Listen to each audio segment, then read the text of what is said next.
Hola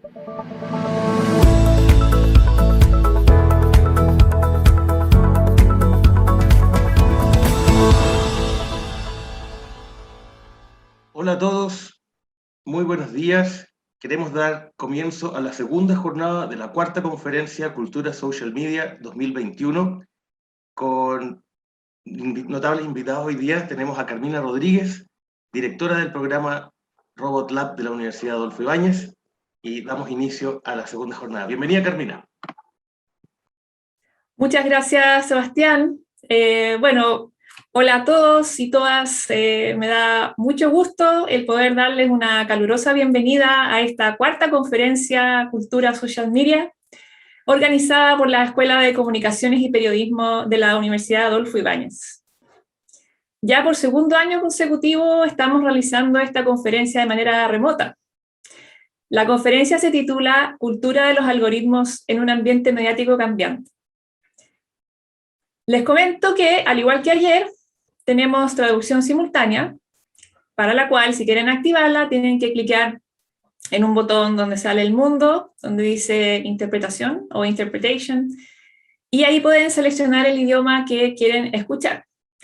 Hoy vamos a tener dos presentaciones principales, la primera de ellas en inglés, por la doctora Andrea Guzmán, y la segunda será en español por Tomás Dodds. Luego de estas dos presentaciones vamos a tener la ronda de preguntas, que va a ser en inglés o en español, dependiendo del idioma de quien contesta. Cada una de las dos charlas va a durar cerca de una media hora. Bueno, dicho esto de la interpretación simultánea, quería presentarme. Mi nombre es, como ya Sebastián me dijo, Carmina Rodríguez. Soy profesora asistente de la Escuela de Comunicación y Periodismo. Y además soy directora de Robot Lab UAI. En Robot Lab UAI hacemos investigación sobre robótica social, pero no solo nos enfocamos en eso. Nuestro interés también está en conocer más sobre las implicancias de las tecnologías emergentes y en particular de los efectos de la inteligencia artificial en variados ámbitos. En esta jornada nos centraremos en el ejercicio del periodismo.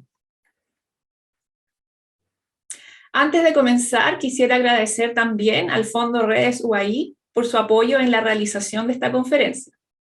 A continuación, vamos a tener unas palabras de nuestra decana, Magdalena Brown, quien nos va a introducir la jornada de hoy. Hola Carmina, ¿cómo estás? Hola a todos. Hola Magdalena. A todos nuestros asistentes.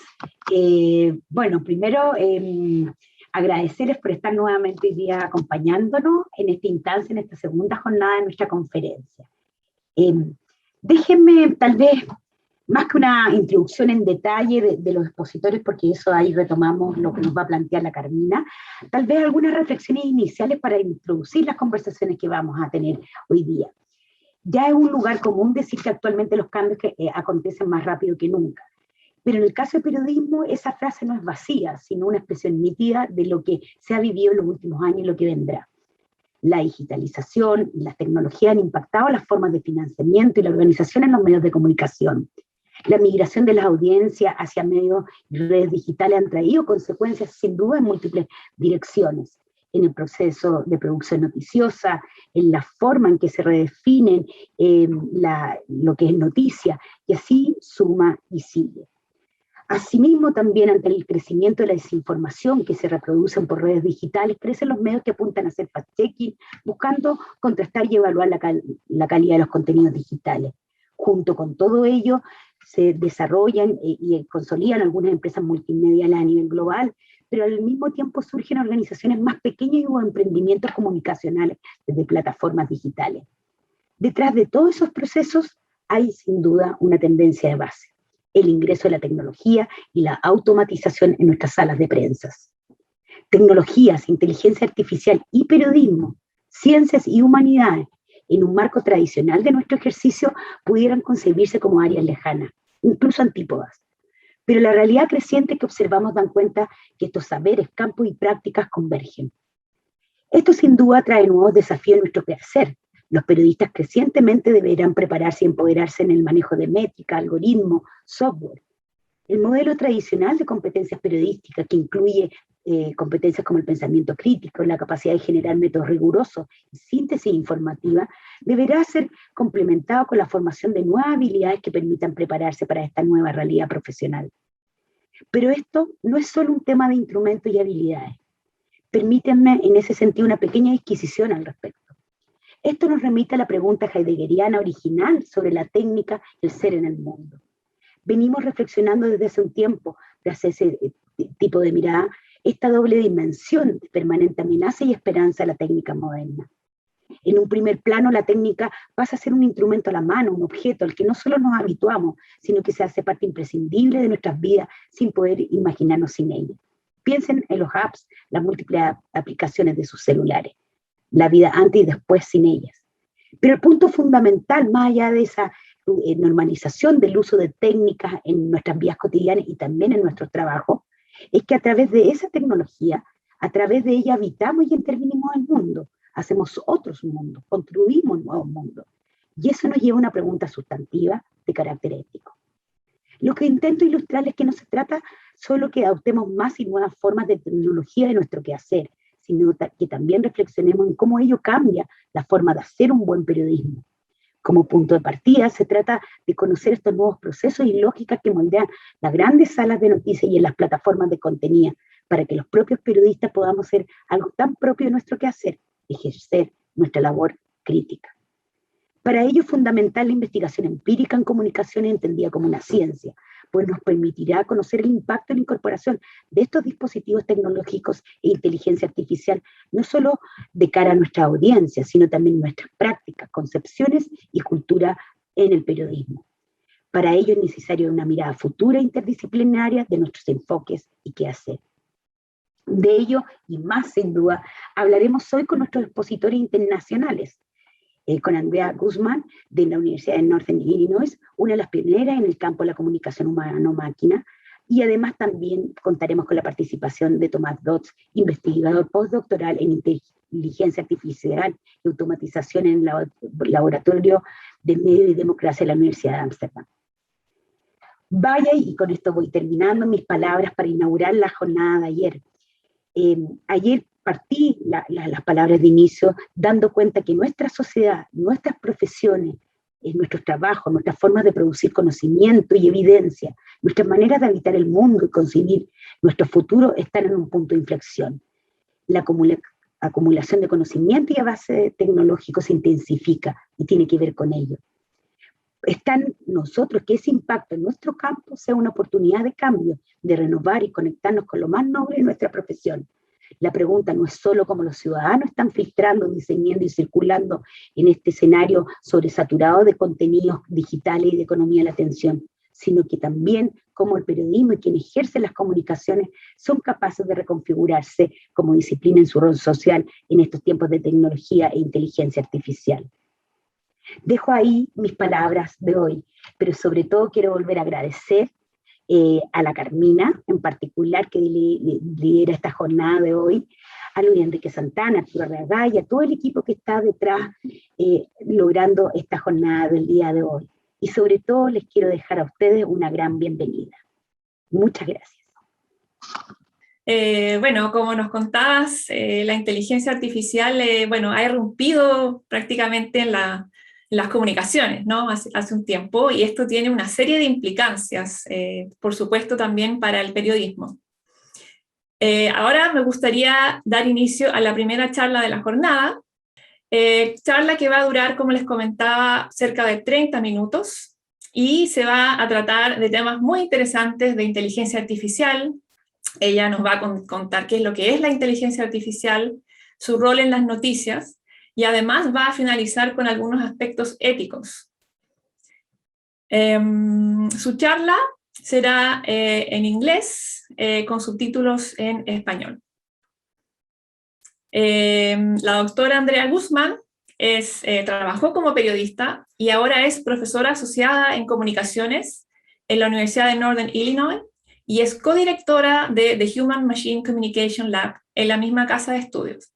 Sus investigaciones se centran en una rama de la comunicación que es más bien novedosa, que se llama comunicación humano-máquina.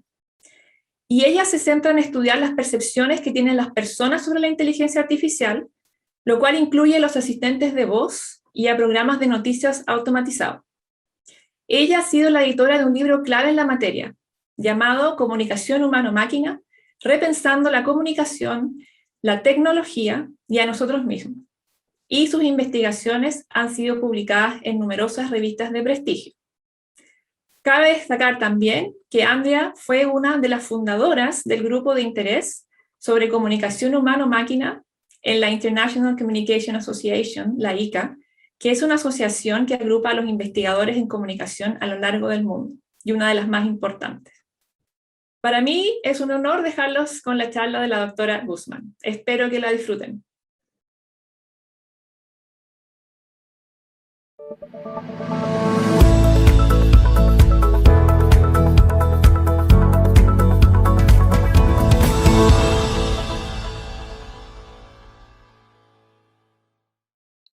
Hello, I'm Dr. Andrea Guzman from Northern Illinois University in the United States. Today, I'm excited to speak with you about artificial intelligence and how artificial intelligence and related technologies are being used within journalism. The subject that I'll be talking about is very important to me. In my own research, I focus on how people think about artificial intelligence and understand the different applications of artificial intelligence that are becoming part of our society. But I'm also a former journalist, and I'm still interested in how technology is helping journalists to do their important work, as well as possible hurdles that may also accompany this technology. In my capacity as a scholar, I serve as the inaugural chair of the International Communication Association's Human-Machine Communication Interest Group. Through this work, I help to promote scholarship and the work of researchers studying artificial intelligence, robots, and related technologies throughout the world. Before I get started with my talk today, I would like to thank the sponsors and organizers of this very important event, including the College of Communication and Journalism at UAI, as well as Carmina Rodriguez for her hard work in organizing this very exciting event. I'm looking forward to talking with all of you more in the question and answer section about your thoughts regarding artificial intelligence and your experiences with it. In today's talk, I'll be discussing the different aspects of the inclusion and use of artificial intelligence in journalism. I'll begin by first explaining what artificial intelligence is. There's a lot of misunderstanding about artificial intelligence. Then I'll talk about how artificial intelligence and related technologies are being used in journalism and the different ways they are helping journalists to create products and reach the audience. Next, I'll talk about how the use of these technologies is changing the process of journalism overall. And finally, we will focus on the key questions and issues that surround these changes to journalism and the use of these technologies. So what is artificial intelligence? That question is actually very difficult to answer for several reasons. But before we talk about artificial intelligence today, I just want to make note that this idea of recreating life or lifelike forms within human-made objects is actually ancient. We can find references to it in cultural artifacts found throughout the world.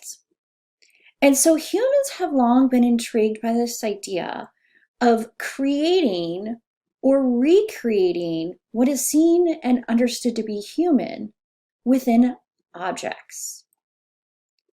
Now, the artificial intelligence we're going to be talking about today is tied to computing technology. And the study of artificial intelligence developed in the mid-20th century, along with the introduction and development of computing technologies. Alan Turing, who was a substantial researcher in computing technologies, recognized early on that as technologies could carry out mental processes, at the time adding, subtracting, and doing extremely advanced calculations, people could come to understand them as intelligent. The term artificial intelligence is credited to John McCarthy, a researcher in the United States who put together a workshop in which several key researchers came together to discuss this idea of creating intelligence within computing technologies. Now, at the time, McCarthy and others didn't clearly define what they meant by intelligence or what they meant by artificial intelligence. And this is one of the first reasons why there's no agreed upon definition of artificial intelligence among scholars today. Artificial intelligence as an area of research started out as an idea of what could be, not something that existed at the time. And so as artificial intelligence and its research developed, scholars began to understand the pursuit in different ways. And so definitions of artificial intelligence may vary among different disciplines and researchers today. At the same time, we have to think back to those stories about artificial intelligence and those stories about robots or recreating life. Science fiction also has been a driving force in how people understand artificial intelligence. Now, often the science fiction and the research would inform one another. But for the common person, understanding of artificial intelligence and what it could be typically comes out of science fiction and not the research. And so there's a gap in understanding what artificial intelligence is. Today, there are several different conceptualizations of artificial intelligence that you would likely have encountered.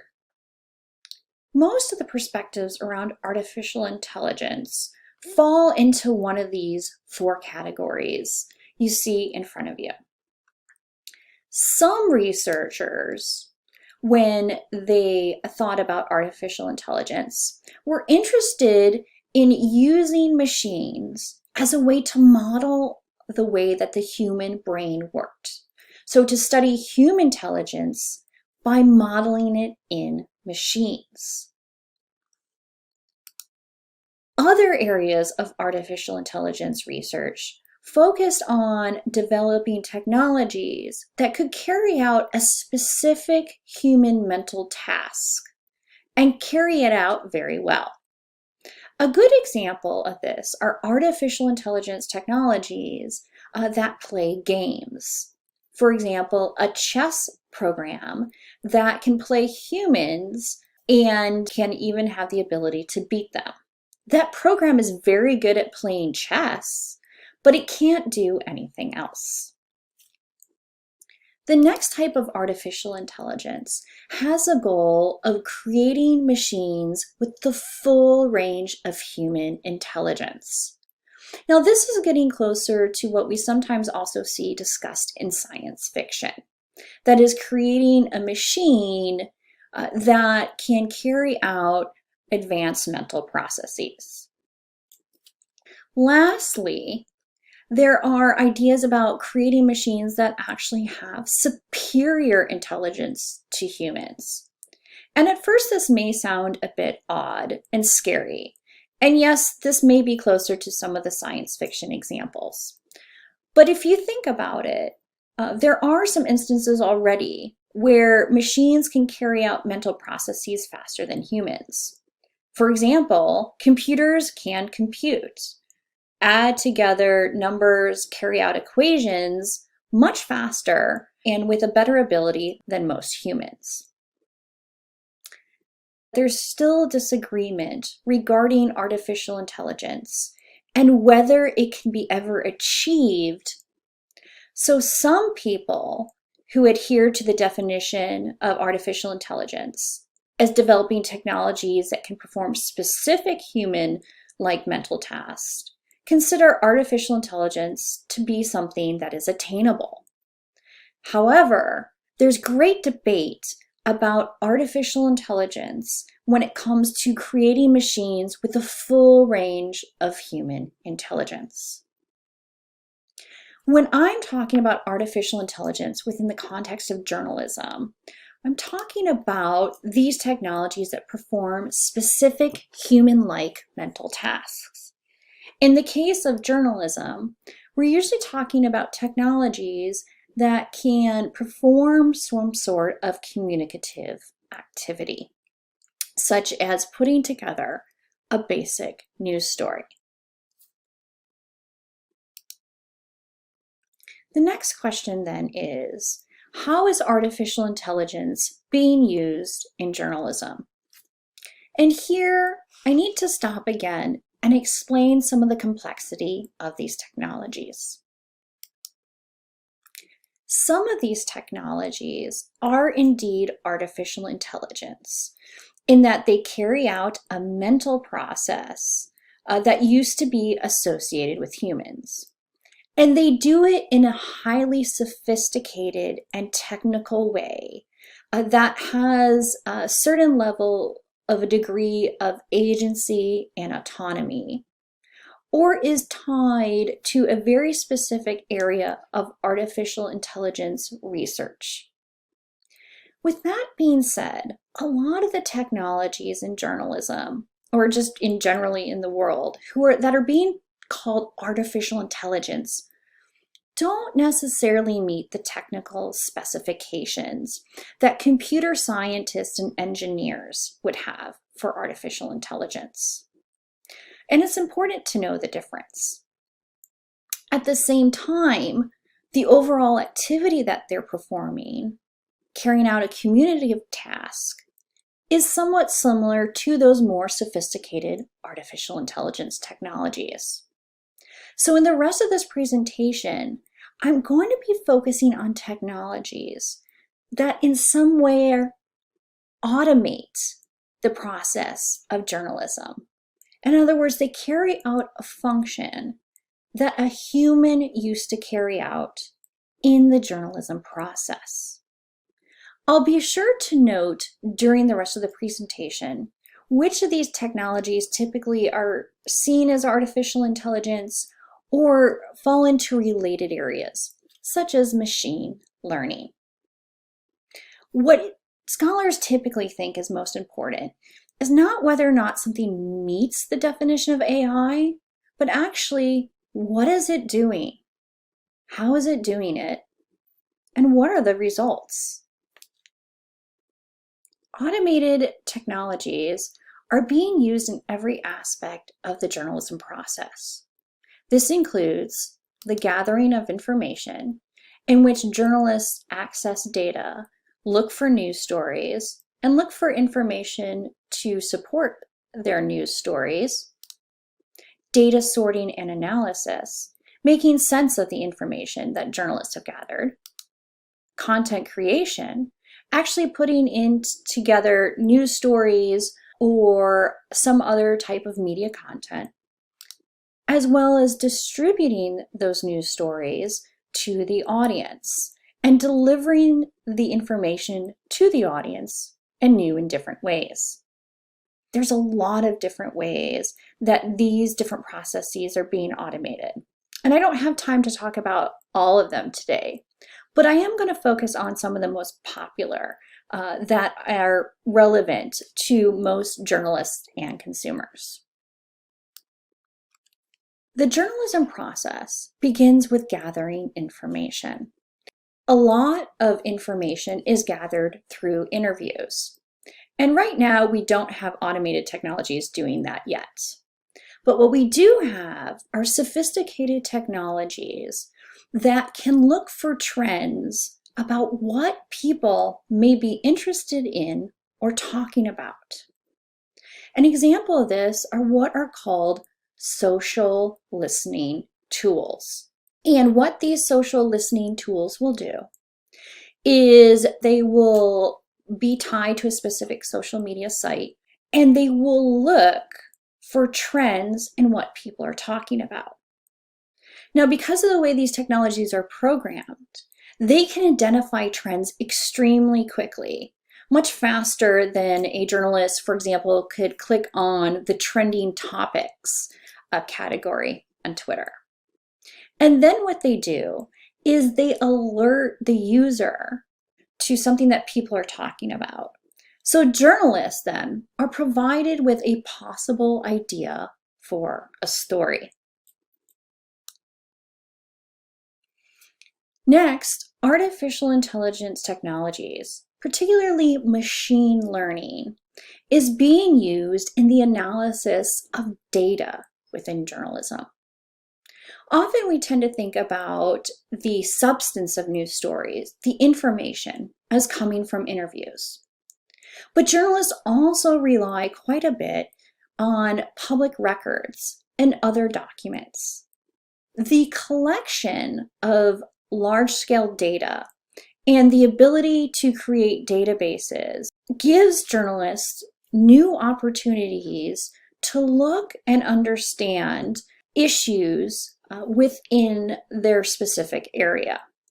They can use sophisticated technologies to identify these trends and to look for and find information. A great example of this is work that's being done by the International Consortium of Investigative Journalists. This is the same group that also did the Panama Papers several years back. They had extremely large amounts of data to go through in the form of different financial reports, bank records, legal documents, and it was too big for a group of people themselves to work through. And so part of what they did was they used special programs to help them identify trends and other related information within these documents. Next is the creation of content. The press, particularly in the United States, but also in other parts of the world, have tended to refer to these technologies as robot reporters. Now, in front of you, you see an illustration of a robot sitting and typing at a computer. And that's not what a robot reporter is. They're actually software applications. The most common versions of content creation involve creating basic stories from data. A great example of how these technologies work is to think about a news story written about a football game, which will have a lot of statistics and information regarding the game itself, as well as the performance of the players. What these technologies can do is take the data, the numbers around those statistics, and using a templating process that was created by humans, put together a basic news report about the game, its outcome, and the performance of the players. These technologies also are used to write financial reports and other reports that are very heavy in data, particularly numerical data, which is easier for computer applications to process. And it allows newsrooms to scale coverage, to cover a lot more information without dedicating human resources to it. What is being automated are stories that would be considered extremely tedious for journalists, or stories that just wouldn't be covered because the newsroom and news outlet may not have the number of people to dedicate to it. These content creation applications are typically what are referred to as artificial intelligence within journalism. Finally, there is a great deal of automation in the distribution to audiences in various different ways. In front of you, you will see an example from Chile, and it was developed by a journalist who wanted to provide an interactive way for people to receive information. People can access this bot either online or Facebook Messenger. It begins a conversation in which information about an event is provided to the reader. And the reader can move through the information by answering and responding to the bot's different prompts. Now, the designers of the bot have been very clear that the technology used behind it does not qualify as artificial intelligence. However, some examples in other parts of the world may involve more complex conversations with these technologies, and therefore these technologies often are on the line of artificial intelligence. Another way that distribution is being automated is through the use of what are called social media bots. News organizations in their Twitter presence or other social media presence may actually automate some aspects or actually all of it so that the information is just being pulled from headlines and then automatically put out to the audience. Some journalists also, just because they don't have time to interact with the audience, social media is very time consuming, are actually running programs on their social media accounts to automate interactions with the audience. Overall, we see that the process of journalism, from information gathering to data analysis, to content creation, to distribution, is increasingly being automated through artificial intelligence or technologies that function similarly. And what I want to do is take a moment to talk about what that means for the process of journalism. We usually think about communication as something that occurs through technology. You have a journalist who maybe writes a story on a computer, and then it is accessed via computer by the audience. It's a human creating the story, a human researching the story, a human making decisions about how the story will reach the audience. We call this human communication through technology. With artificial intelligence, machine learning, and related technologies, we now have machines or software being integrated in different ways into this process. If we think about content creation, you have the news writing software that is taking data, and sometimes it will go to an editor before it's sent to the audience, although not always. You have a program creating a story that then goes through another technology to the audience. The audience, instead of interacting with a news story written by a human, is interacting with a news story that was put together in some way by a machine, or was delivered to them in some way by a machine. When we're talking about social media bots or the automated accounts directly interacting with either an individual or a group of people, now you have an application that is communicating, sending messages directly with a whole audience and or individuals. And the dynamics of what it means to interact with journalists and a news organization are changing quite a bit. It's not merely that the information flows are different or feedback mechanisms are different.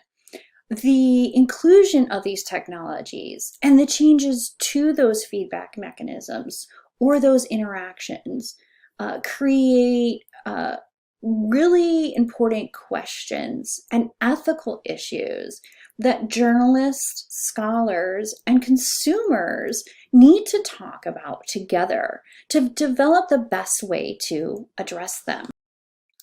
So I'm going to talk a little bit more about these key questions and issues. And I hope that after I've introduced them, during our Q&A, we can have some time to discuss them more, because this is where I'm really interested in hearing your thoughts. First of all, let's think about the journalist perspective. And by the way, this image is by the International Center for Journalism. And it may be hard to see on your screen, but it is actually a mosaic of journalists throughout the world. I picked this picture because all of the many pictures making up this picture are of humans, right? We think of journalism as a human process, and it still is a human process. And that's important to note. But of course, one of the key questions and concerns that has occurred with these technologies, as well as other similar technologies in other industries, is what does artificial intelligence mean and automation mean for job security for journalists, when already we are seeing a lot of concern regarding having long-term jobs in journalism due to a variety of issues. Could machines replace journalists? We can't give a blanket answer to this question when it comes to AI and automation in journalism, because there's so many different technologies that are enabled by artificial intelligence or work similarly to artificial intelligence, but enter into the process in different ways. For example, machine learning has been extremely important and has really helped journalists in identifying trends and conducting investigative reporting. So there it's been really helpful.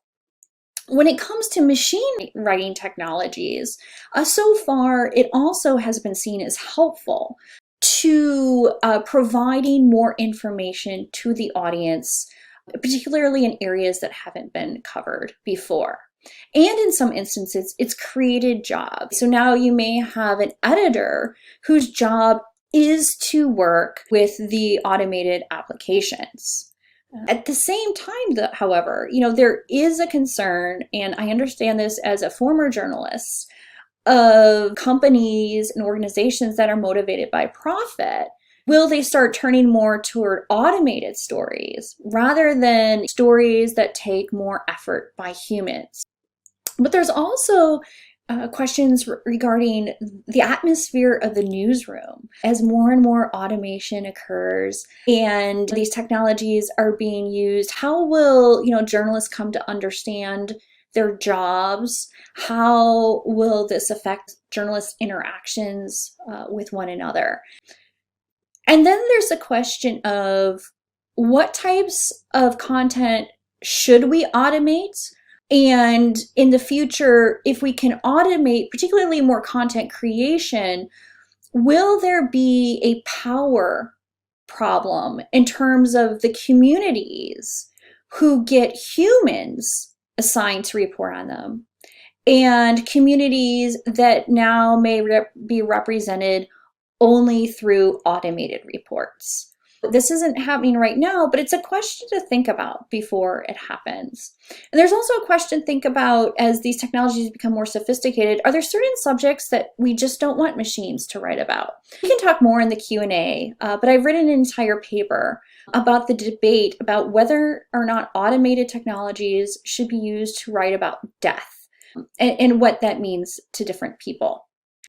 One group that tends to really get lost in the research, as well as the conversation among journalism companies when it comes to automated journalism, is the audience. And that is actually where my research focuses on.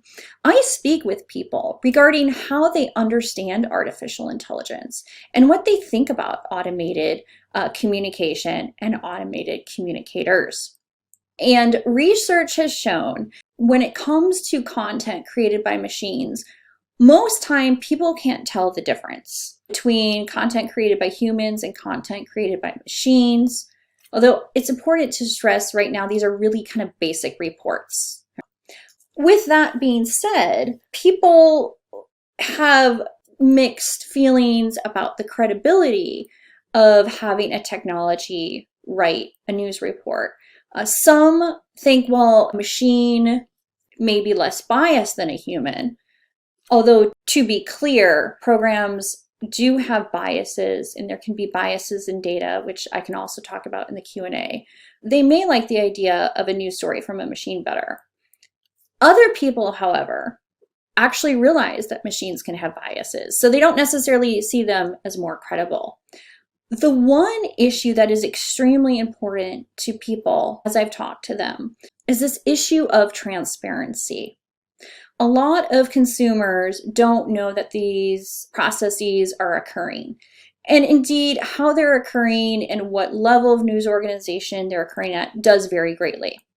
But people want to know who or what is writing their news. So if it was an automated program that created the news, they want it labeled so that they know. So one issue that's extremely important to the audience is transparency.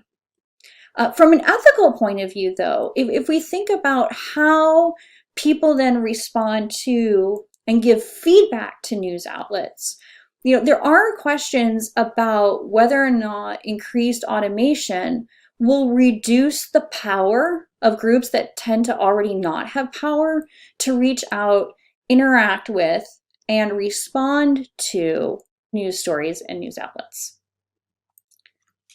The one aspect I want to stress overall in wrapping up my talk is that often we talk about how artificial intelligence and technology are changing the world, are changing journalism. And it is true. Through the human use of these technologies, we're seeing aspects of our lives and aspects and processes of journalism change. But what's most important to note is that technology is designed by people. That decisions to use technology and how to use technology are made by people. And so it's often easy to, push off blame onto technologies or to just say, well, that's the way things are. But that's not necessarily the way things have to be. And so thinking longer term about these ethical issues and questions and these possibilities and hurdles surrounding artificial intelligence and related technologies, it's important not to focus on the technology, but to think about the humans and to think about our responsibility and how our decision-making impacts others. I want to thank you so much for your time today. In concluding, I do want to share a few final slides. This slide provides references and additional resources, and I would really like to hear or interact with you. I've included my information. Please do get in touch if you have any additional questions.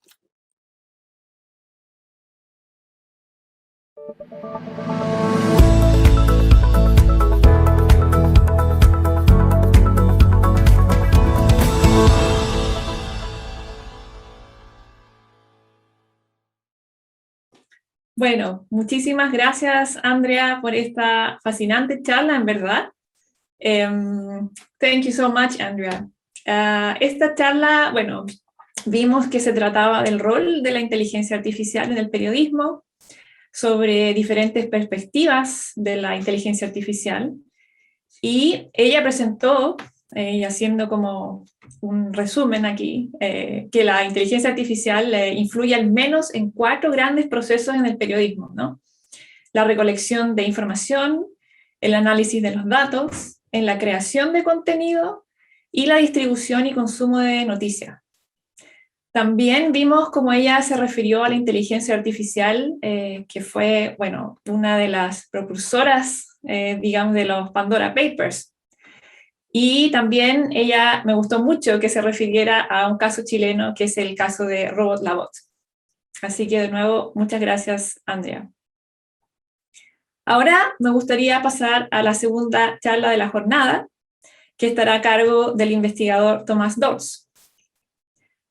Tomás es investigador postdoctoral del Laboratorio de Inteligencia Artificial, Medios y Democracia en la Universidad de Ámsterdam. Tomás es periodista de la Universidad de Chile, magíster en Sociología de la Universidad Católica de Chile y es doctor por la Universidad de Leiden en los Países Bajos. Él fue corresponsal de la agencia EFE y profesor de Teoría de la Comunicación en la Universidad del Desarrollo, y luego ya, en los Países Bajos, fue profesor en la Universidad de Leiden. Ahora, en la Universidad de Ámsterdam, es investigador postdoctoral y también ha sido profesor de nuevos medios y de cultura digital. Bueno, sin más, entonces voy a dar la bienvenida al doctor Tomás Dodds y vamos a pasar a ver su presentación y espero también que la disfruten. Va a tratarse sobre una investigación de observación participante que él hizo, donde trabajó 7 meses en el periódico La Tercera y en Canal 13, y es realmente muy interesante. Que la disfruten.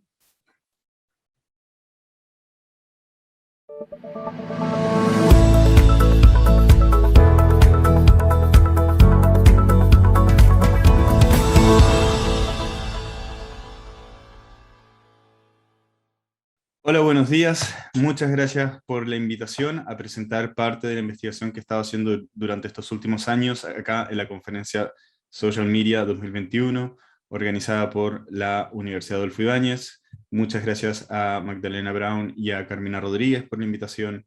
Estoy muy contento de estar acá con ustedes, pero además estoy muy ansioso de escuchar sus preguntas y sus comentarios cuando nos encontremos en vivo después de este video. La presentación, o sobre lo que voy a hablar hoy, es la pregunta: ¿qué pasa cuando lo que nosotros creemos que un periodista debería ser, cuáles son sus ideales, valores y su identidad profesional, no se corresponde con las tareas que tiene que realizar todos los días? ¿Y qué rol están jugando las nuevas tecnologías, incluidas aquellas basadas en inteligencia artificial y automatización, en este proceso? Antes de empezar, me gustaría solamente aclarar un par de puntos. Sabemos que, ya lo decía Jack Lull en los 90, que sigue siendo una perogrullada que el periodismo es una de las instituciones más críticas de todas las otras instituciones que existen en la sociedad, excepto de sí misma.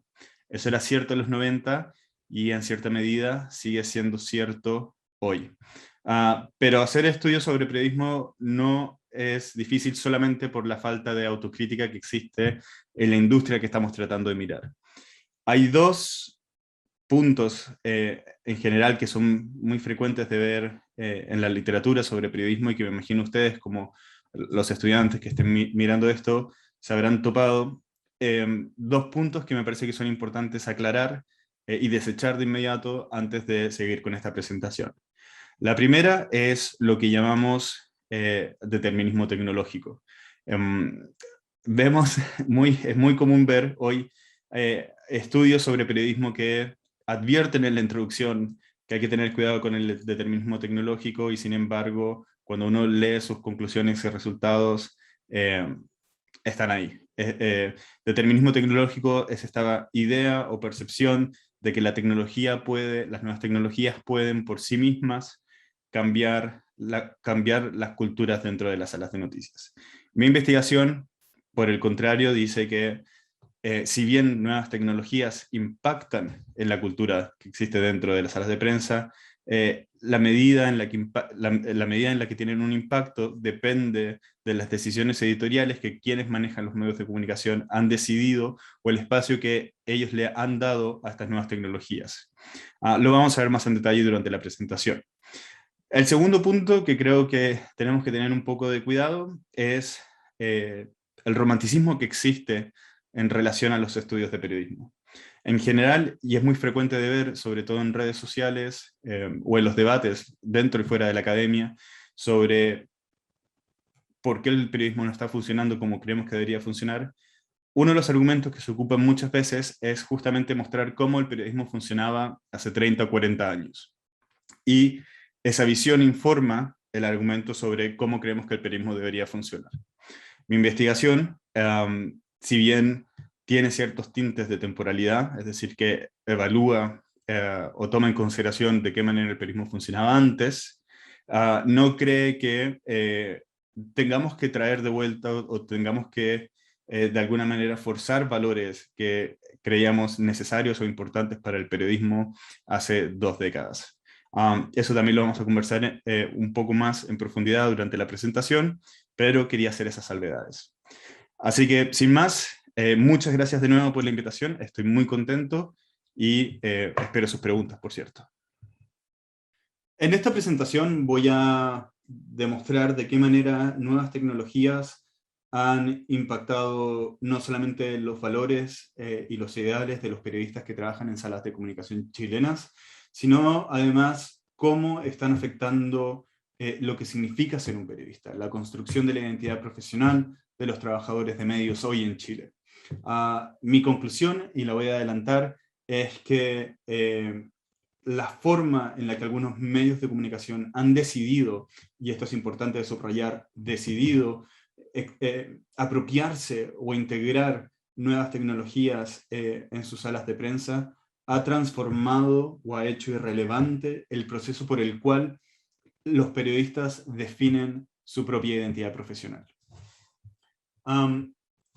Necesito, antes de empezar, agradecer, por cierto, a mis colegas en el Departamento de Ciencias de la Comunicación de la Universidad de Ámsterdam y a los miembros del Laboratorio de Inteligencia Artificial, Medios y Democracia, que a través de sus comentarios, por cierto, me han ayudado a darle forma o un poco más de sustento a algunas de las ideas y conclusiones que voy a estar presentando hoy. Quiero además decir que ese es mi correo electrónico, así que si alguien en la audiencia hoy tiene alguna pregunta, duda o comentario, por favor siéntanse en la libertad de escribirme y voy a estar feliz de responder y de seguir esta conversación una vez que esta conferencia termine. Esta necesariamente es una investigación sobre vacíos, sobre el abismo que existe entre la práctica de hacer periodismo hoy en Chile en particular y en el mundo en general, y los valores, ideales y la cultura que existe dentro de las salas de prensa, en donde, por cierto, nuevas tecnologías juegan un rol predominante en este fenómeno, pero justamente para evitar cualquier grado de determinismo, predominante pero no decisivo. Es una pregunta, es una presentación sobre qué pasa cuando lo que yo creo que es ser un periodista y la forma en que un periodista debe comportarse y hacer su trabajo, no se corresponde con las tareas que me tocan hacer todos los días cuando voy a trabajar a una sala de redacción. ¿Qué pasa cuando lo que yo imagino un periodista es, no se corresponde o no se condice con la realidad de mi trabajo? Y por tanto, la pregunta que guía esta presentación es de qué manera la datificación del periodismo está cambiando dinámicas de poder y a través de eso está cambiando la formación de la identidad profesional de periodistas. Algo tiene que ser dicho en este punto antes de empezar sobre la metodología que ocupé para hacer esta investigación. Como había adelantado, hice 7 meses de trabajo de campo en 2 salas de redacción chilenas, el diario La Tercera y Canal 13. Eso quiere decir que no solamente entrevisté a periodistas en estas salas de redacción, sino que, porque estaba haciendo observación participante, además trabajé como periodista durante todo este tiempo. De lunes a viernes, a veces cambiando de turnos para ver cómo los periodistas de la noche trabajaban versus los periodistas del día.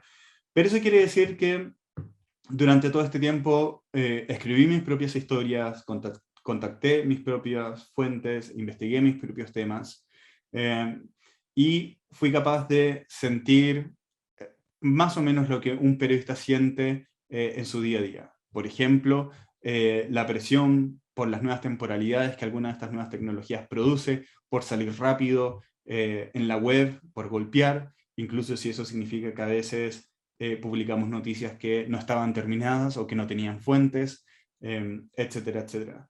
Eso además me permitió crear un tipo especial de relaciones con los periodistas que estaba investigando.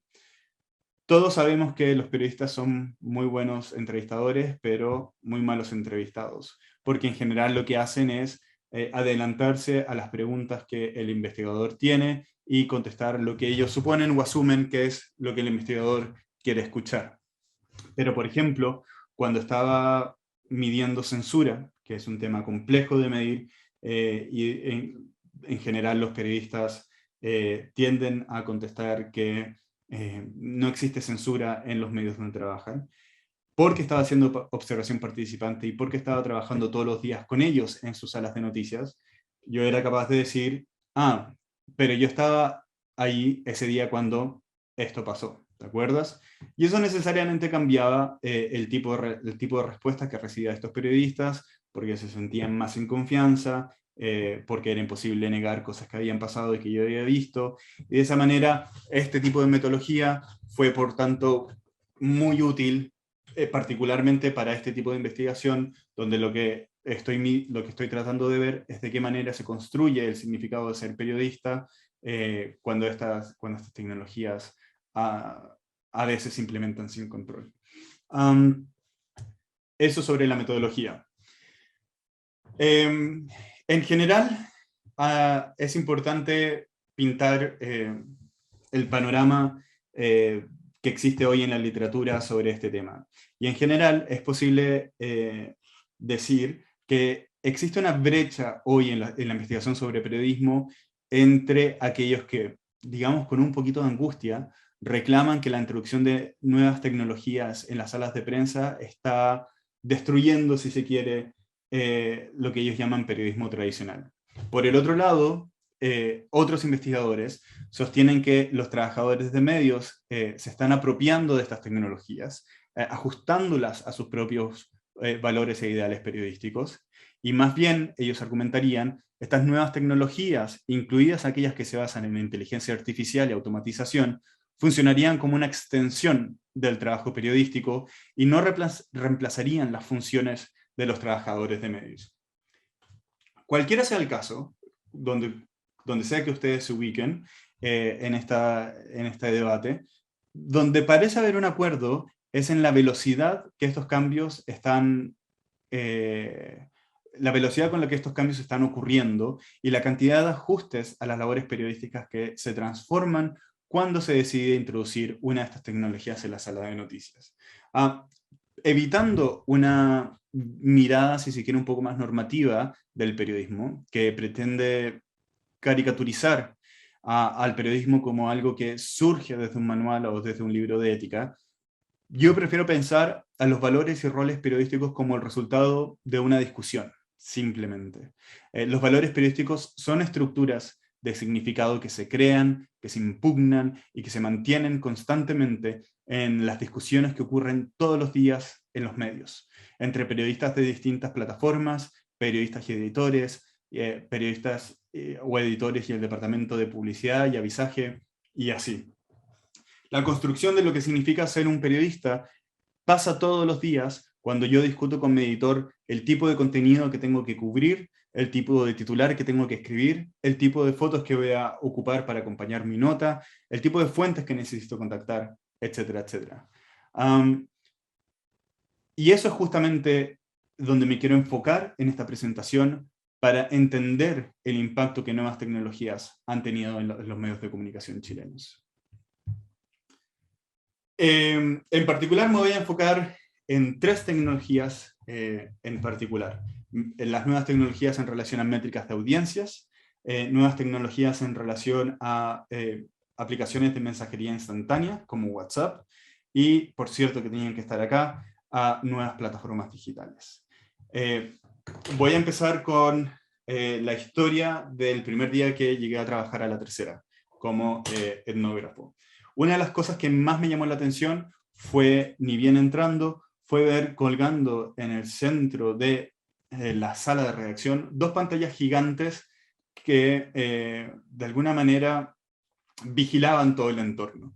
Y estas pantallas lo que hacían era mostrar información de Charbit. Charbit es una compañía que entrega información a medios de comunicación alrededor del mundo y a otras editoriales sobre el comportamiento de las audiencias en línea. Lo que ustedes ven en esa foto es una foto que saqué durante mi trabajo de campo, y básicamente lo que estas pantallas le estaban diciendo a los periodistas digitales era el comportamiento de las audiencias en línea y la recepción que estaban teniendo sobre sus artículos. Eso quiere decir que un periodista digital, después de escribir una nota, podía dar vuelta a su silla, mirar a estas pantallas y ver francamente el éxito o el fracaso que el artículo en el que había estado trabajando tenía con las audiencias. Y lo que ustedes ven acá, los números al lado de cada uno de los titulares, es la cantidad de gente que estaba leyendo esa noticia en tiempo real. Esto necesariamente creaba un sentimiento de competencia extraño entre los periodistas digitales. Era como ver una carrera de autos en tiempo real, porque las noticias se movían para arriba o para abajo en esta lista, según la cantidad de lectores que tenían y el éxito que estaban teniendo en línea. Esto es particularmente importante porque la popularización de las mediciones cuantitativas de audiencias ha necesariamente modificado el proceso de elaboración y distribución de noticias para abarcar con éxito, si se quiere, las nuevas preferencias de esta nueva audiencia, ¿no? de esta audiencia métrica. En el proceso, argumentaría yo, de escribir para una audiencia basada en métricas, los periodistas han dejado de escribir las noticias para la audiencia que ellos imaginaban los estaban leyendo. Esto lo podemos discutir cuando estemos conversando en vivo. Es cierto que los medios siempre han ocupado métricas para ver quiénes son sus audiencias, qué tipo de hogar los está leyendo o está viendo la televisión, qué tipo de auditores escucha cualquier programa en radio. Eso es cierto. Lo que es distinto hoy y que es importante tener en cuenta es que estas métricas son construidas por empresas externas. Cuando nosotros hablamos de Charbit, por ejemplo, no estamos muy seguros de qué manera esa audiencia está siendo construida. No sabemos muy bien quiénes son quienes nos están leyendo.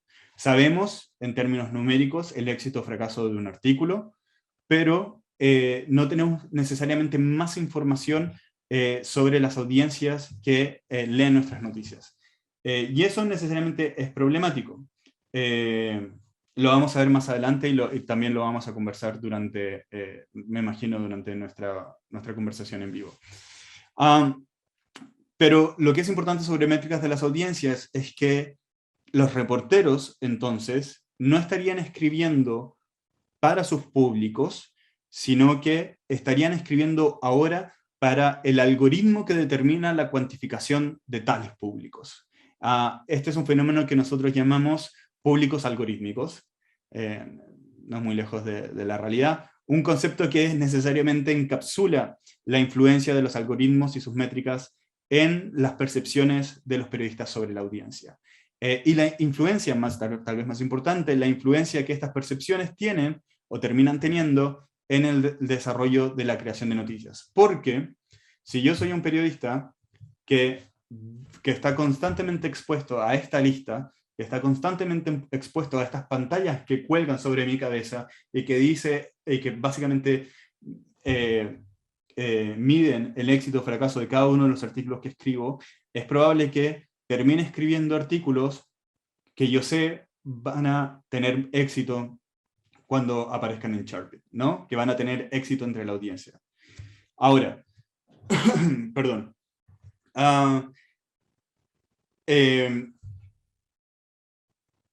Esto no necesariamente, y por eso es importante hacer trabajo de campo, porque esto no necesariamente es siempre cierto. Aunque la literatura sobre audiencias, métricas de audiencia, tiende a indicar que básicamente los periodistas empiezan a escribir, cambian su agenda y empiezan a escribir temas que saben van a tener éxito dentro de este nuevo tipo de audiencia. Cuando estaba entrevistando a uno de los periodistas en Canal 13, me dijo, y esta es la cita, si bien hay decisiones que yo tomo en virtud de los clics, hay decisiones que yo tengo que tomar en contra de los clics, porque hay cosas que son importantes, pese a que la gente no las lea en cantidades ridículas, pero son cosas que la gente tiene que saber. Y esta cita es muy decidora. Es muy decidora porque básicamente lo que este periodista está haciendo es anticipar el fracaso de ciertos tipos de noticias en virtud de otras que tal vez van a tener más éxito en línea, pero que él siente, dada su identidad o su imaginario de lo que un periodista debería ser, siente tiene que cubrir a pesar de que la gente no lo vaya a leer. Y este es un cambio radical dentro del periodismo. Y este es un cambio súper importante dentro de cuando estamos tratando de entender de qué manera los periodistas piensan. Porque por primera vez estamos viendo periodistas decir, tengo que escribir cosas a pesar de que nadie las va a leer. Y sé que nadie las va a leer porque puedo ver en tiempo real las métricas que dicen que nadie está leyendo esta noticia, pero la voy a hacer igual porque soy un periodista y básicamente implica que tengo que escribir cosas que yo considero son importantes para la gente, pero que otros, o que la audiencia en general no va a encontrar interesante. Otro de los cambios tal vez importantes de mencionar en relación a las métricas de audiencias es que ha obligado a los periodistas a familiarizarse con el funcionamiento interno en la medida de lo posible, porque generalmente cuando estamos hablando de algoritmos de plataformas digitales, sabemos que son bastante opacos, pero los ha obligado a periodistas a familiarizarse en la medida de lo posible con los sistemas de recomendación algorítmicas de las plataformas que ocupan para publicar las noticias. Esta comprensión cambia necesariamente el tipo de contenido cubierto, al resaltar en la agenda aquellos temas que los reporteros pueden anticipar que funcionarían bien en vistas, clics y en noticias que son compartidas en redes sociales, contra aquellos temas que, como sabemos o como hemos visto, no necesariamente tendrían un buen desempeño en línea. Otro cambio importante que este tipo de tecnologías ha tenido en el periodismo es el cambio en el proceso de distribución, porque permiten que el algoritmo sea el que distribuye el contenido de acuerdo a sus propias evaluaciones, en lugar de la agenda de los reporteros. Eso quiere decir, y lo hemos visto en plataformas digitales o en plataformas de redes sociales como Facebook, que es el algoritmo el que determina de todo el contenido posible que un medio pone en esa plataforma, qué tipo de noticias van a ser las que va a compartir a cada tipo de usuario, ¿no? Y eso también es un cambio radical en la forma de hacer periodismo. Otra tecnología que es interesante de estudiar en la forma en la que tal vez los periodistas están, cuando negocian sus identidades profesionales, es WhatsApp, por simple que parezca. Durante mi trabajo de campo, sin duda WhatsApp era la plataforma o la tecnología más usada por los periodistas hoy para cubrir noticias, para contactarse con sus fuentes y para distribuir información. Pero WhatsApp tiene un problema. Como ustedes me imagino, ustedes mismos pueden experimentar si alguna vez tienen, por ejemplo, a sus jefes o a personas con las que trabajan en WhatsApp. La plataforma en sí está empapada por, si se quiere, un ámbito de privacidad que no existe necesariamente en otras plataformas como Twitter. Tener a tus fuentes en WhatsApp para los periodistas ha significado muchos beneficios. Es más fácil compartir información, es más fácil obtener información. Cuando entrevistaba a periodistas en Canal 3 y La Tercera me decían, Es muy fácil ahora tener a un periodista en cualquier región lejos de Santiago y a través de WhatsApp pueden mandar videos, pueden mandar imágenes, pueden mandar audios y cuñas, y la información viaja mucho más rápido, es mucho más barato. Eso quiere decir que medios que tienen menos recursos pueden ocupar WhatsApp para tal vez obtener la misma información que medios que tienen más recursos, y sin duda se crea de alguna manera un sentido de camaradería entre periodistas, porque es más fácil compartir información. Y lo que pasaba muy frecuentemente era que si un periodista de La Tercera de papel iba a cubrir algo que estaba pasando, alguna noticia que estaba pasando en ese minuto, podía informar a la gente de redes sociales a través de WhatsApp, mandándole audios, videos y cuñas, etcétera, etcétera. Sin embargo, tener a las fuentes en sus listas de WhatsApp ha creado nuevos niveles de intimidad y de confianza entre fuentes y periodistas, desdibujando las líneas entre lo personal y lo profesional. Había periodistas que me decían, es difícil manejar esto porque hay fuentes que te escriben, incluidos políticos o otras figuras que los periodistas necesitan tener como fuentes, porque básicamente de eso nutre su trabajo. Es difícil manejarlo porque hay veces que te escriben a las 12 de la noche, hay veces que te escriben a la 1 de la mañana, tratando de venderte una historia o tratando de hacerte cubrir una historia, y si nosotros no contestamos, básicamente sabemos que esa fuente se va a ir con esa historia a otro medio. Y por lo tanto, el concepto de jornada profesional a través de WhatsApp cambia completamente, ¿no? Porque a medida que nuestras fuentes están en nuestro bolsillo, en WhatsApp, necesitamos tener una conversación siempre directa y necesitamos tener una conversación constante con nuestras fuentes para que no se vayan con esa historia a otro lado. Y eso quiere decir, a veces trabajar a las 12 de la noche, a la 1 de la mañana, con nuestras fuentes. Eso también necesariamente cambia las temporalidades entre los periodistas que ocupan esta aplicación. Y eso quiere decir, cambia no solamente los horarios de trabajo, sino que además cambia las velocidades con las que los periodistas tienen que trabajar.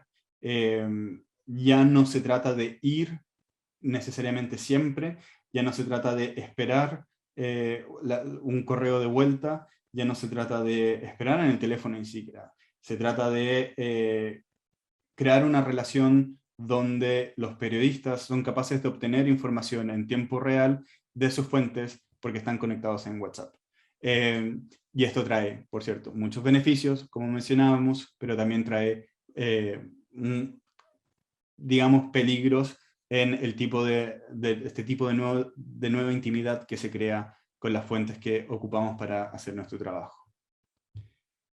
Y por último, tal vez la más importante, es las nuevas plataformas digitales. Y las nuevas plataformas digitales son importantes, pero para empezar esto, quiero leer esta cita de un editor de redes sociales en uno de los medios en los que trabajé, que me decía, ellos, Facebook, esto es como un gran supermercado y nosotros somos góndolas. Entonces, claro, si nosotros seguimos un poco lo que ellos nos dicen, nos van a poner en una góndola en donde nuestros productos periodísticos están más visibles, y si no hacemos lo que ellos nos dicen, nos van a poner en una góndola que está atrás.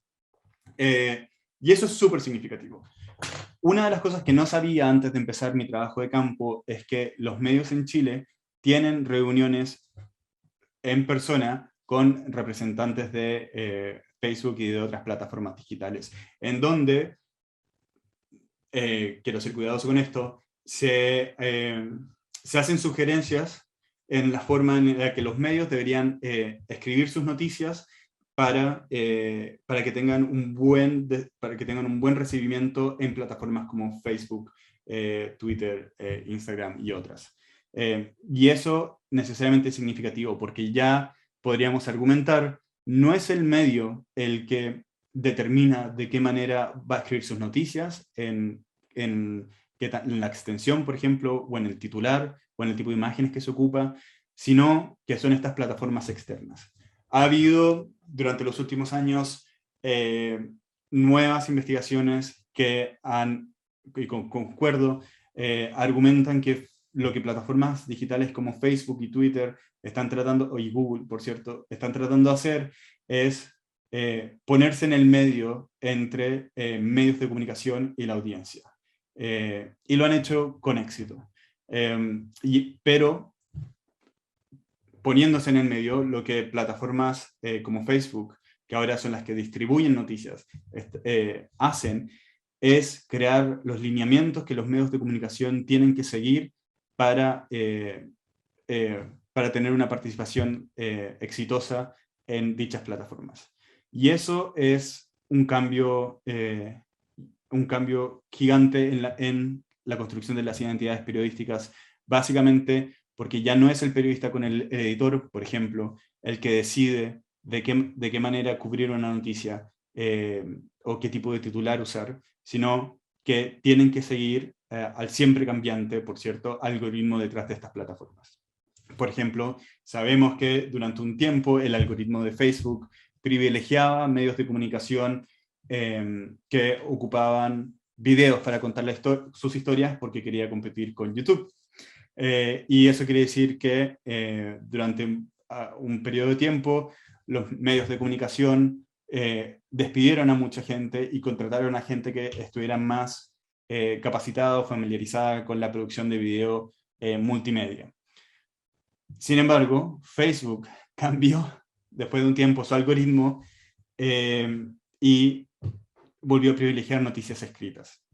Y eso quiere decir que de nuevo los medios tuvieron que despedir a este grupo de profesionales que acababan de contratar para volver a contratar periodistas que supieran escribir, básicamente. Los algoritmos que estas plataformas ocupan, que nosotros no conocemos y por lo tanto son algoritmos opacos, y básicamente lo único que podemos hacer es tratar de intuir de qué manera funcionan. Los algoritmos que estas plataformas ocupan tienen consecuencias reales en las infraestructuras materiales y jerárquicas de los medios de comunicación. Los medios tienen necesariamente que adaptarse a la forma en la que estos algoritmos están funcionando, y si eso significa reestructurar la manera en la que funcionan las salas de noticias, muchas veces lo hacen. Pero de nuevo, quiero insistir en esto. Esa es una decisión basada en el modelo económico con lo que los medios funcionan hoy. Quiero evitar a lo más posible tratar de pintar una visión determinista de estas plataformas. Hemos visto, por cierto, muchos ejemplos, y eso es algo también que podemos discutir durante nuestra sesión en vivo, de medios de comunicación que han decidido abandonar plataformas como Facebook o Google para tratar de crear, para, si se quiere, retomar la independencia en la producción de noticias. Y eso es interesante. Otra cita de este mismo editor que es interesante. Él dice, bueno, y por lo mismo, lo que buscamos todos los periodistas, que nuestro trabajo sea compartido, leído y viralizado.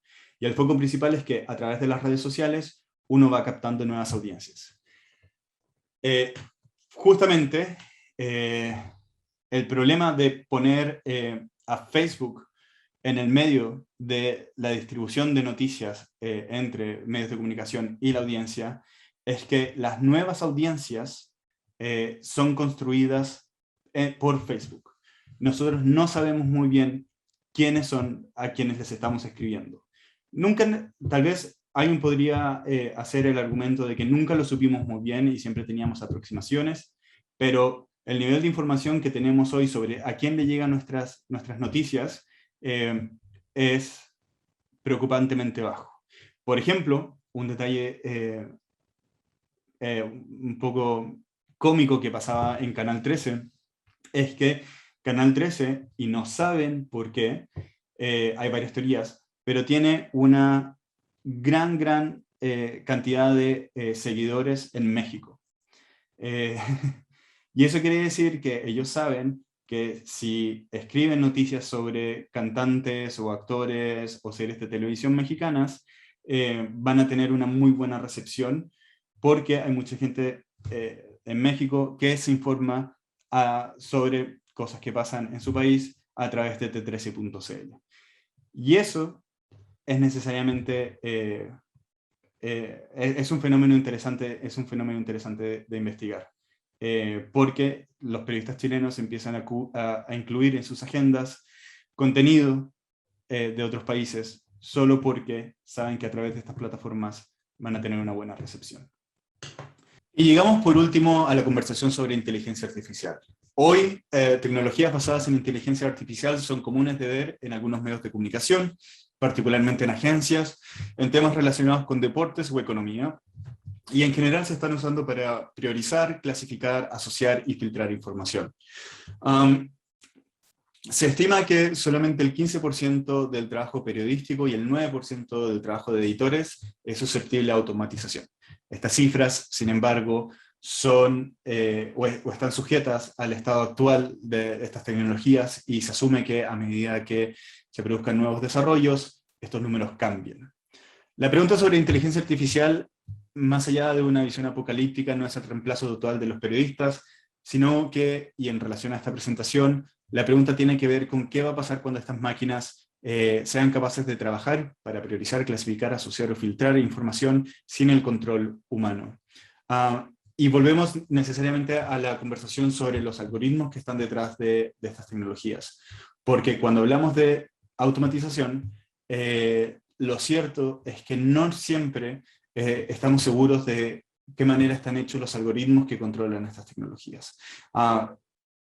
Como escribí acá, el control de los algoritmos como medidores de la información no solamente está transformando el proceso de elaboración de la noticia, sino que también implica algoritmos conducidos a una redefinición del rol periodístico y su poder de gatekeeping. Y la pregunta es entonces, ¿para quién escriben los periodistas?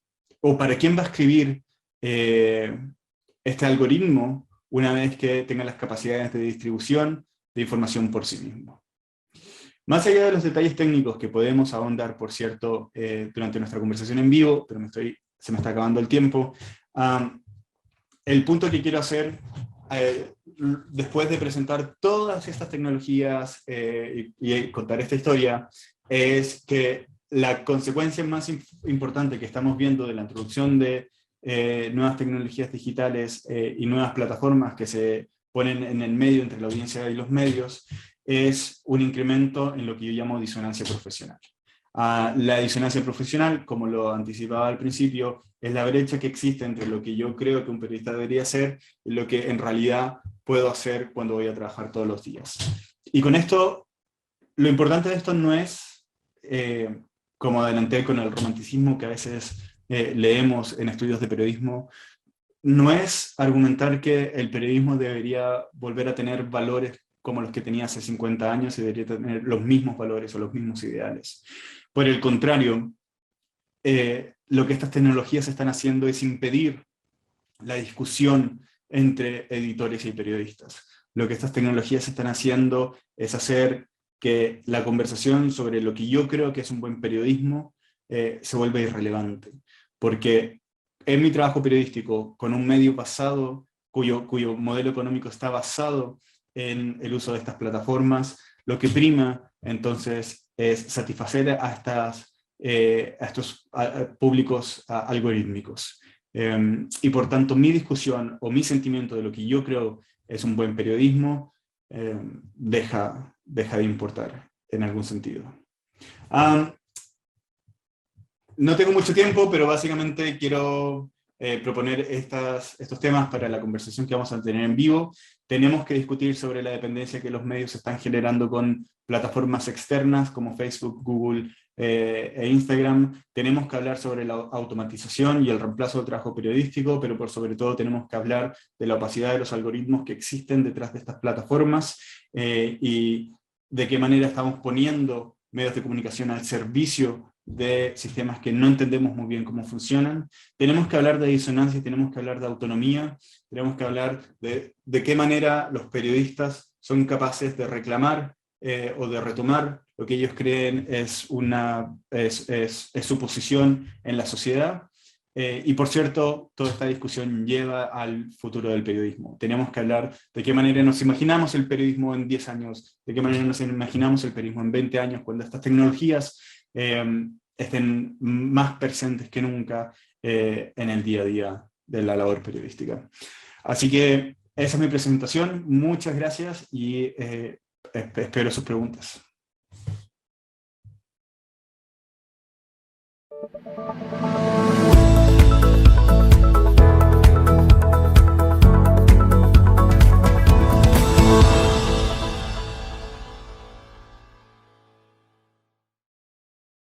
Bueno, muchísimas gracias, Tomás Tots, por esta charla muy fascinante, escucharte hablar de todos estos conceptos y de tu experiencia en nuestra prensa chilena, ¿no?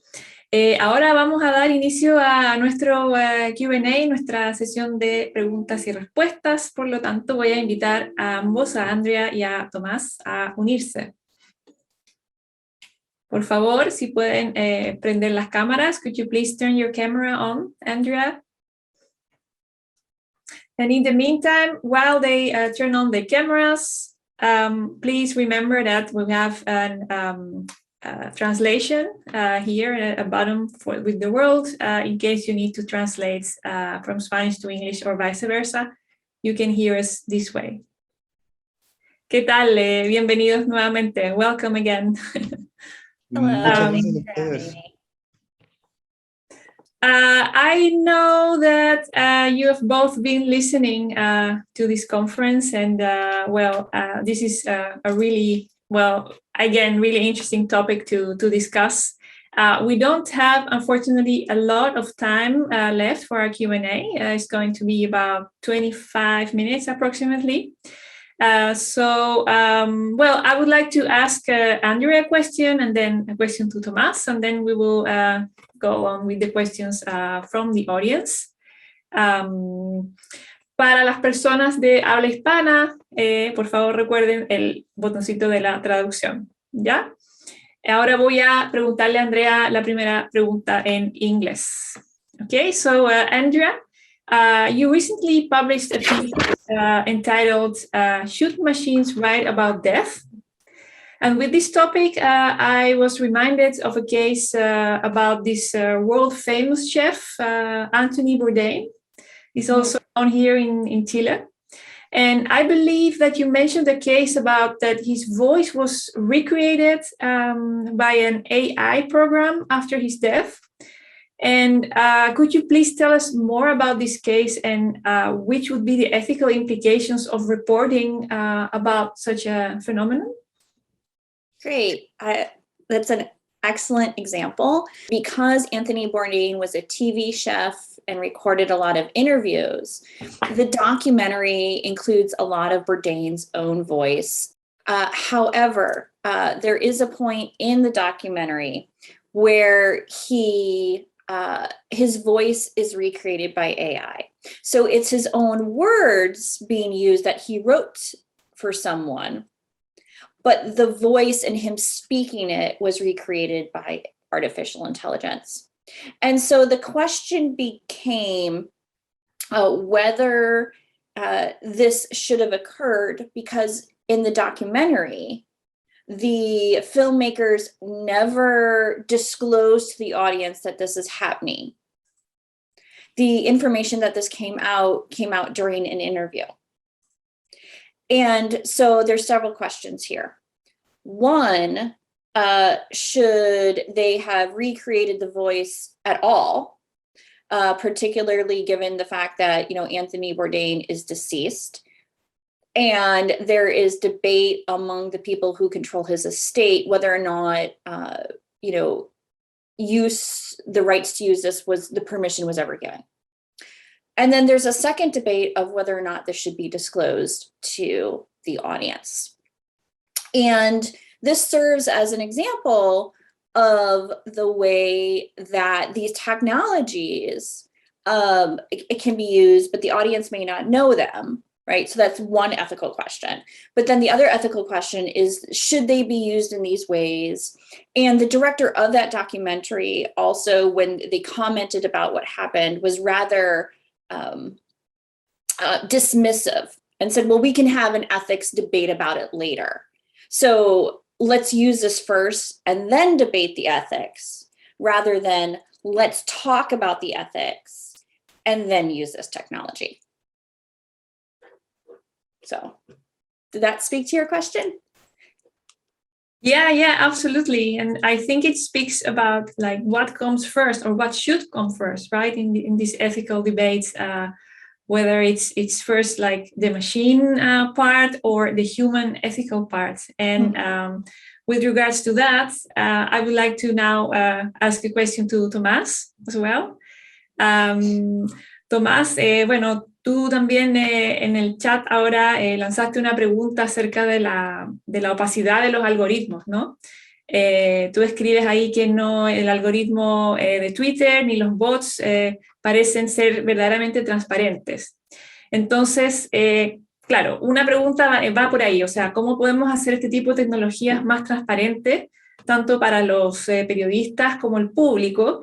Y dentro también de esa discusión de la transparencia hacia el público y también conectando con el tema que trajo Andrea y lo de recién que hablamos de Anthony Bourdain, es, por ejemplo, tú crees, y a través del trabajo que tú hiciste, digamos, trabajo de campo con estos periodistas, ¿crees que el público, si se usara un ente, digamos, autómata para escribir una noticia, ¿crees que la gente está capacitada o que incluso se imagina que pueden haber reportes generados por máquinas, por algoritmos, o sea, reportes que no son escritos por humanos y aún así más es como generar una voz de manera sintética, como en este documental? Quiero también empezar agradeciendo por la invitación a ti, Carmina, a la Escuela de Periodismo, y felicitando a Andrea por creo que aprendí muchísimo escuchando su presentación también. El problema con la opacidad de los algoritmos es que básicamente, en una palabra, no sabemos cómo funcionan y no sabemos qué consecuencias tienen, ¿no? Y el problema que estamos viendo, o que veo yo por lo menos con el periodismo hoy, es que están trabajando para suplir plataformas y para suplir plataformas con información, y esas plataformas son las que al mismo tiempo construyen las audiencias para los medios. Pero no sabemos de qué manera estas audiencias están siendo construidas, y eso es profundamente complicado, ¿no? Y en ese sentido, yo creo que básicamente ese es el problema de la opacidad. Respecto a sobre si la audiencia le va a importar, yo creo que hay un par de estudios recién que se empiezan a publicar respecto a eso, pero en general tendería a creer que no, que de alguna manera me imagino que la discusión sobre el periodismo siendo objetivo con este tipo de tecnologías tendrá como un doble significado. Y en ese sentido me imagino que las audiencias tenderán a creer que si un artículo noticioso es escrito por un bot o por una inteligencia artificial, tendrá a ser más, si se quiere, objetivo que uno escrito por humanos, aunque como Andrea mencionó, y es muy importante recalcar, los algoritmos tienen biases, ¿no? Tienen tendencias, porque depende de quiénes los han programado y quiénes los han diseñado. Y en ese sentido, algo de lo que podríamos tal vez hablar más adelante es cuando diseñamos todas estas tecnologías de inteligencia artificial para los medios de comunicación, necesitamos preguntarnos qué rol están jugando los periodistas o la gente que trabaja en medios en el diseño de estas propias tecnologías. Porque lo que vemos hasta ahora es que los periodistas o trabajadores de medios tienen muy poca incidencia en las plataformas que ocupan para reportar las noticias, ¿no? Plataformas terceras como por ejemplo Facebook o Twitter, etc. Y básicamente lo único que pueden hacer es seguir los lineamientos de estas plataformas sin estar muy seguros siquiera de qué manera funcionan los algoritmos. Y de ahí la importancia, diría yo. Sí, en ese sentido sería, digamos, como un sueño, ¿no? Tener una plataforma, no sé, una plataforma propia tal vez, nacional, que refleje un poco de los valores de cada país, porque en este momento la hegemonía de Facebook y Twitter es enorme, el poder que tienen en cómo se reportan las noticias, como tú mismo mostraste en tu charla. Tenemos también preguntas de la audiencia, la cual me entusiasma mucho también poder hacérselas. Voy a cambiar ahora al inglés que es una pregunta para ambos. ¿ya? Entonces, my question es de Giovanna Rubilar, una alumna de nuestra escuela.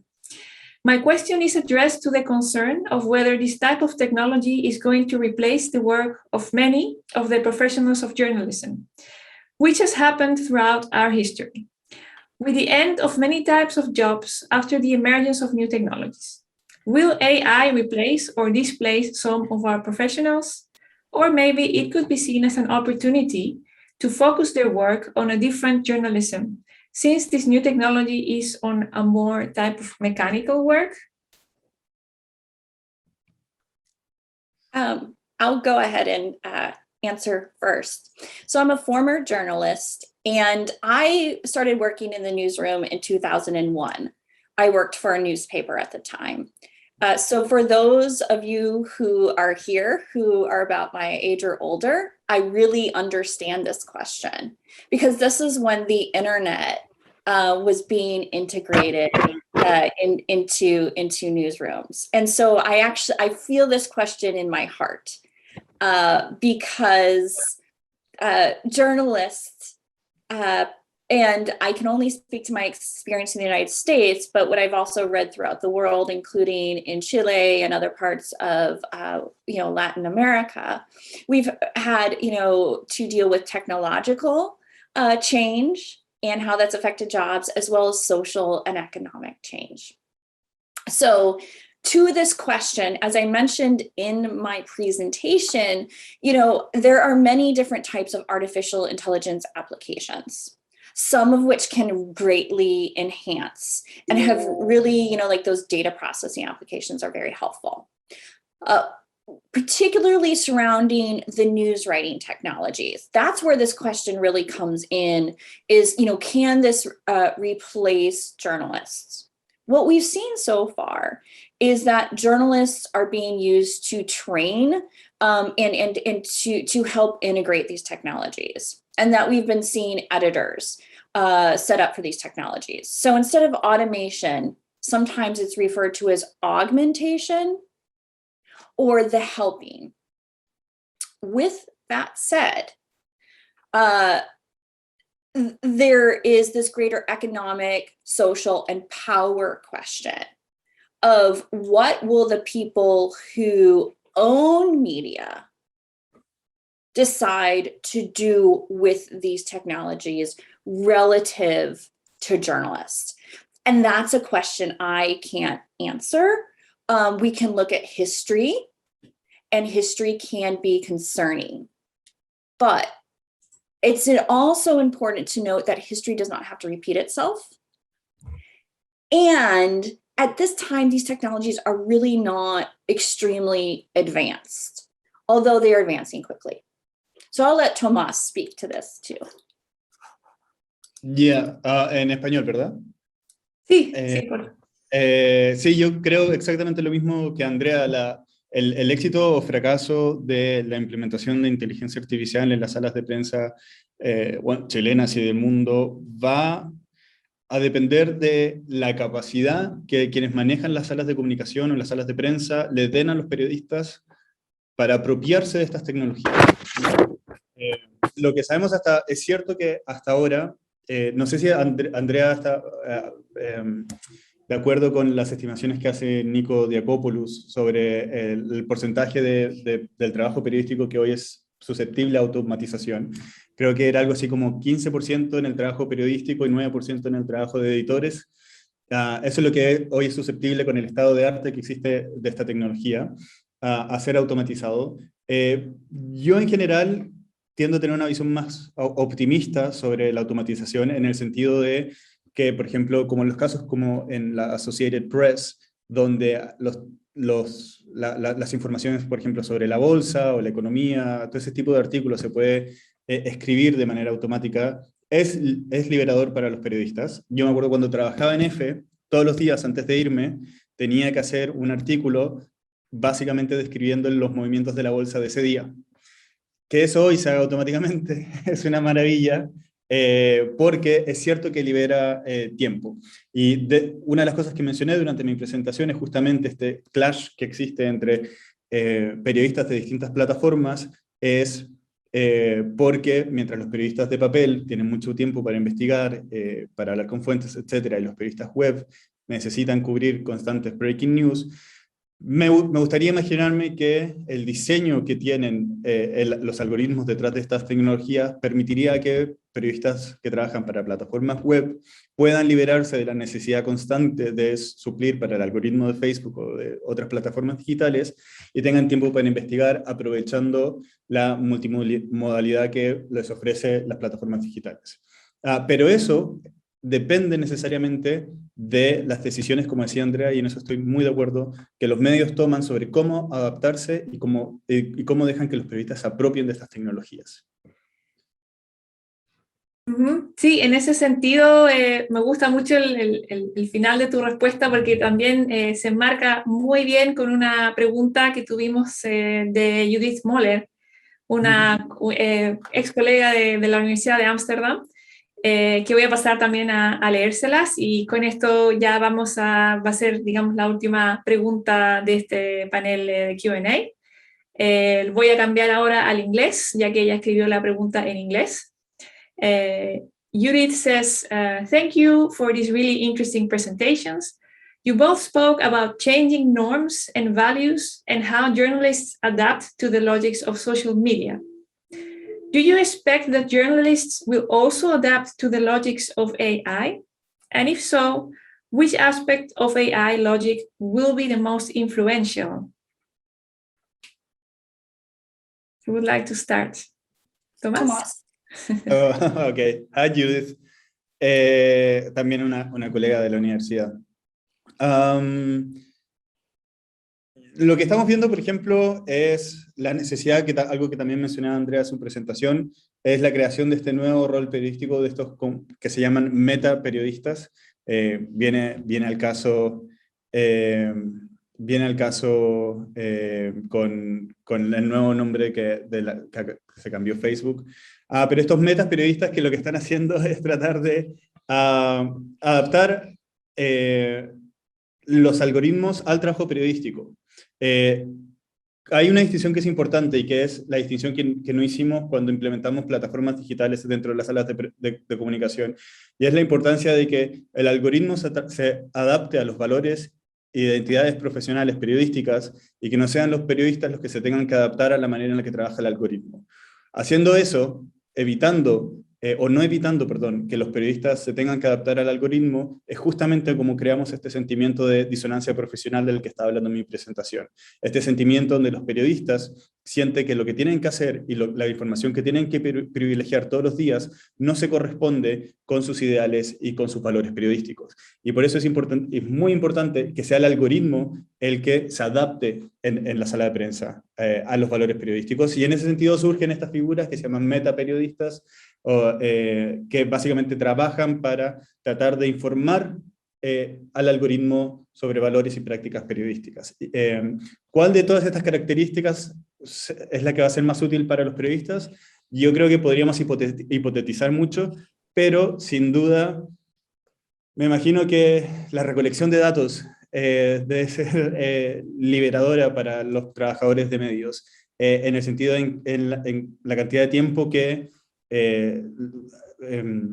se me fue la palabra, la cantidad de tiempo que salva a los periodistas en su trabajo diario. Pero estamos hipotetizando, así que tal vez Andrea me pueda ayudar más.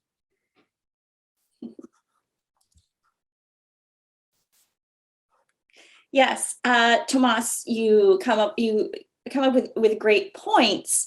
They're speaking of, this is an example of where the algorithmic logic, the machine logic, comes up with what we as journalists think should be happening. And I really like the example from your presentation of, Chartbeat.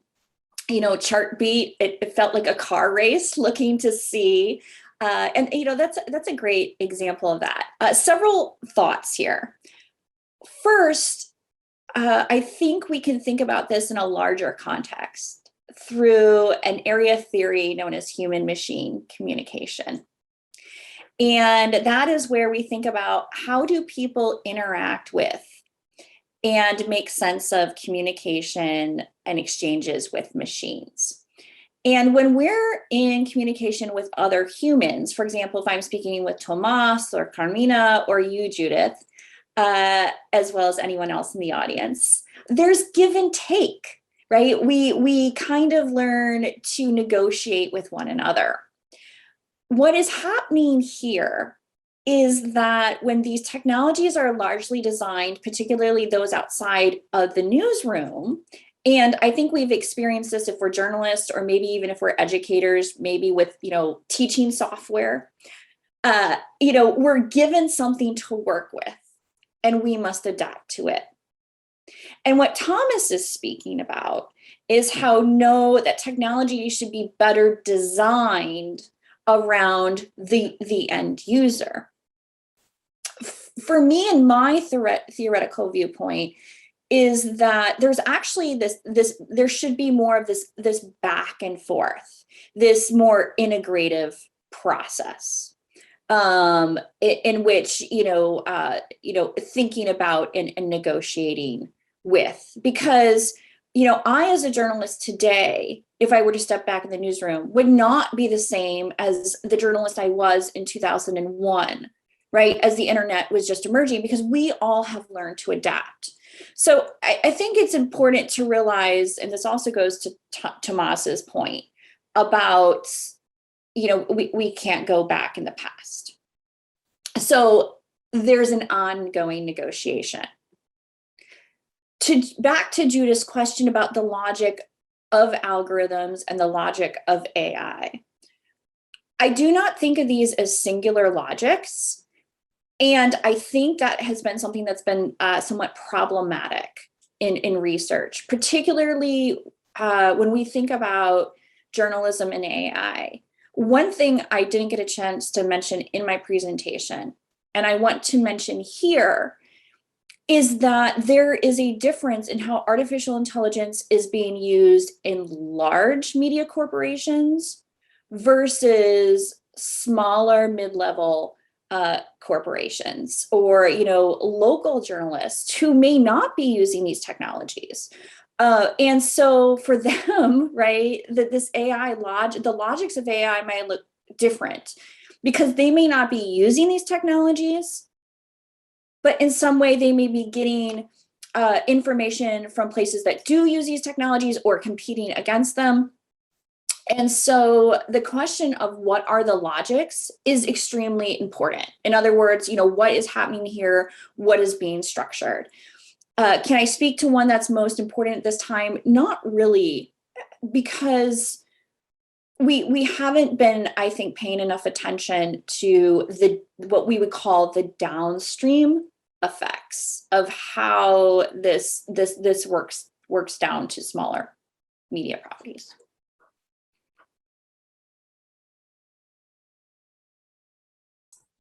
Yeah, this is pretty interesting, and I think we've covered all the questions. I would like to remind the audience that we are unfortunately reaching the end of this Q&A session, but the video of the entire conference is going to be online at the UAI School of Journalism and Communications channel. And it's going to appear with subtitles as well, so that later on we will be sharing with you these details. I'm gonna thank again Andrea and Thomas for joining us for your very interesting presentations, and I'm gonna do the close-up in Spanish. Bueno, con esto les damos las muchas gracias nuevamente a las personas que están atendiendo a esta conferencia por su interés. Recuerden, como ya dije en inglés, que esta sesión, así como la del día de ayer, con mi colega Arturo Arriagada, estarán publicadas en el canal YouTube de nuestra Escuela de Comunicaciones y Periodismo, que se llama, para que lo puedan buscar, se llama Escuela de Comunicaciones y Periodismo UAI. También quería darle las muchas gracias al equipo que hizo posible la realización de esta conferencia, tanto en la organización, en la parte audiovisual, en la difusión, a todas las personas que colaboraron. Y bueno, esperamos tener el próximo año una versión de nuestra conferencia Cultura Social Media, ojalá híbrida. Esperamos tener un formato, digamos, que permita la presencialidad y la virtualidad, el cual, bueno, nos permite llegar a una audiencia mucho mayor, pero también disfrutar del verse. Esperemos que la pandemia nos permita eso.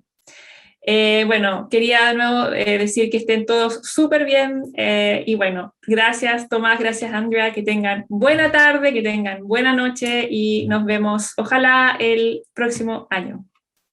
Muchas gracias.